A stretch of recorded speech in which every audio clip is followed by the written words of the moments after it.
ลงไปตับปลาหยาบแล้วใส่เห็ดลงไป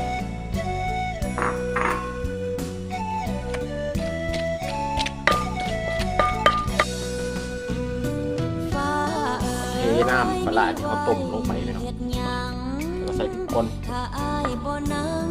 เบิ่งดาวน้ำกันบ่มีก็ได้ปากซอยตรงนั้นหากอายลืมวันเคยเที่ยวร่วมทางมีไว้